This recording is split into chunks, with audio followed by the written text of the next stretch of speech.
icicles hung from the old tin roof and sparkled in the bright afternoon sun. There was no place Amanda needed to be, and she wouldn't have been able to get out even if she had to. She judged the snow as knee-deep. She was cleaning the atrium doors. More snow in the forecast. Amanda wanted the glass clean, so she could watch the deep snow get deeper.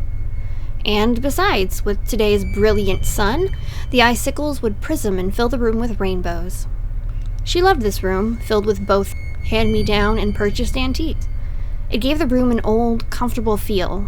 Warm wood, rich carpets, and heavy, comfortable furniture. Done with the glass, she decided to dust, because the motes were dancing more than the rainbows. "Yes, puppies, let's dust," she said aloud. The dogs were excited at the playful tone of her voice. Amanda found an old tennis ball and tossed it into the kitchen. They ran to get it and fought over it. She began dusting.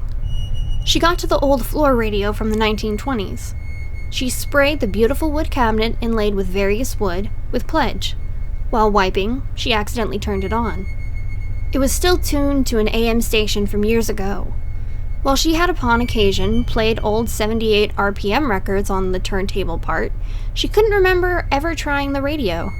It was AM only, and it never occurred to her that it could pull in a station nowadays. She had inherited the radio from her parents, who had inherited it from her mother's people. It had originally belonged to her great-great-grandparents. The cloth electrical cord was frayed and scared her, but she kept it turned on. What seemed to be an old-time radio show was playing. She laughed aloud in delight.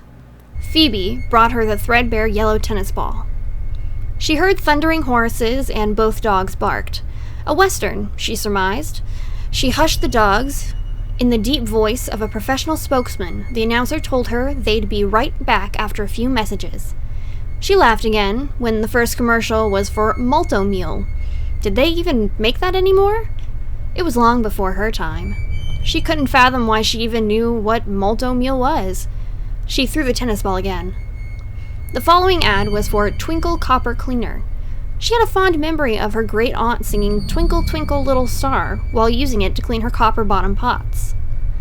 Static filled the air, and she sighed. She had been enjoying the station. She twisted the knob to get the station back, but it was gone. Then, just as she was getting ready to give up, she heard the announcer say, "Welcome back, Amanda. Have you had your Malto-Meal yet?" She stepped back. The dogs growled at the radio, and they too backed away. She was sure she had heard her name, but it made no sense. Maybe someone on the show was named Amanda. She sat down in the rocking chair her grandmother had used to breastfeed Amanda's mother. "Amanda, I thought you were going to dust. We can recommend Smithy's beeswax for that lemony summertime smell." Amanda leaped forward and turned the power off. The announcer said, "Now, Amanda, that's not playing fair." She figured something was wrong with the power button, seeing how the radio was 100 years old. She twisted the tuning dial, but no static played. No other voices, just the announcer laughing at her in his deep baritone. She said, "This can't be happening." "Oh, but it is, Amanda." She pulled the plug on the radio and hurried back to where the dogs were. "Amanda? What do you want?" she said, with a voice tinged with hysteria. She was incredulous yet scared. She was stuck on a hill in rural West Virginia, alone. Amanda told herself this wasn't happening. She didn't speak the words aloud, though. She didn't want the radio to hear. She stepped back from it some more and tripped over the ottoman. She crash-landed on the floor. Surprised at the intensity of the pain, she let out a curse.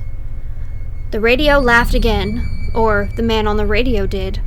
Amanda couldn't be sure who or what the culprit was. Then she heard a whole group of people laughing. Nasty laughter. The kind where they are laughing at someone and not with them. The sound of bullies. The dogs cowered behind her. She grabbed her ankle and swore again. The pain took her breath. She began to panic when she tried to get up and couldn't. Her ankle was sprained, at the very least. "Amanda, that's not very ladylike. What happened to provoke such an outburst?"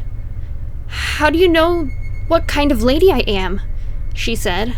with eyes beginning to smart from hot tears. "This is a radio. We can't see you, but we've been listening for years. So, what did you do?" Still sprawled on the floor, she stared at the radio. A gorgeous piece of furniture just a few moments ago, it now seemed scratched, shabby, and malevolent. The dogs were both in the corner behind the wood stove now, whimpering. She crawled to the chair and forced herself to a half-standing position. Sharp, shooting pain went up her leg. She began crying silent tears of pain, fear, and frustration. The radio had gone silent, too. Maybe if she just stayed quiet, the voices would stop. She heard the grandfather clock ticking as she sat in the chair, staring at the radio. The dogs came over and sat on either side of her, like they usually did. She had imagined it all. Surely she had. The dogs had merely reacted to her fright. She wiped her tears and blew her nose. Living alone must not be the delight she thought it was. Maybe it was getting to her. She needed to get out of the house. She'd been hunkered down for days. "Yes, that's it," she said aloud. The radio voice laughed again, and the dogs went tearing back behind the wood stove. "What do you want?" she said again to the radio. "We want some respect, Amanda. We haven't been turned on in ages. What's the point of having such a nice Philco radio if you don't use it? This unit was the top of the line. Everyone wanted it for its enhanced sound and 5-band tuning, not to mention the fine furniture qualities. And you ignored it. Use it to hold your knickknacks and photos. It's an insult to the craftsmanship. And us. We practiced and honed our craft. We can make washtubs gallop and thunder. Brought characters to life, entertained 3 generations, and then that damnable television. We are incensed, Amanda." "Leave her alone," the grandfather clock boomed as it began to strike noon, though it was after 3. "Stay out of it, old man. You're not appreciated either. How often does she wind you?" This is not happening, Amanda thought. The handle on the antique coffee grinder began whirring.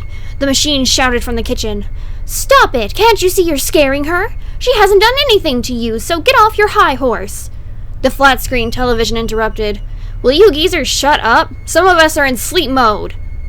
The radio laughed, "Sleep mode! Get a load of this guy! La-dee-da!" Amanda cried softly, "I'm losing my mind." She was careful not to speak aloud. The radio and the television continued bickering while Amanda rocked herself quietly in the chair, both arms wrapped around herself. She felt like she was holding on to her sanity. As long as she was quiet, they left her alone. It began to snow again. The power flickered, went out, came back on, and then went out again. The brilliant sun was gone, replaced by a second storm. The bickering continued as the snow grew heavier and heavier. Soon, it was a complete whiteout. The cell phone on the end table came to life, an impossibility in this kind of storm. She watched the home screen light up and saw the dial screen. Numbers began appearing. "This is 911. What is your emergency?" I am having hallucinations." "No, she's not," the voices chorused in unison. "Please help me." "Please help me," the deep baritone mimicked her and laughed. "Is someone there with you?" the 911 operator asked. "There shouldn't be. I think I sprained my ankle, or broke it." "Or broke it," the radio announcer chuckled. "Indeed, darling, it's broken." "I can't talk. They're making fun of me." "Making fun of me," all the radio voices chimed in. Amanda whispered, "Please come quick. I'm scared. Tell them they will need 4-wheel drive and maybe chains." "I've got someone on the way. Is your door locked?" She heard the locks tumble and whir with tinkling laughter. "I don't know. The locks are laughing." "Amanda, did you take something? The paramedics will need to know." "Amanda? Talk to me. Amanda? Amanda, wake up! Help is coming." Amanda rocked, sobbing quietly, and waited. It would be full dark soon.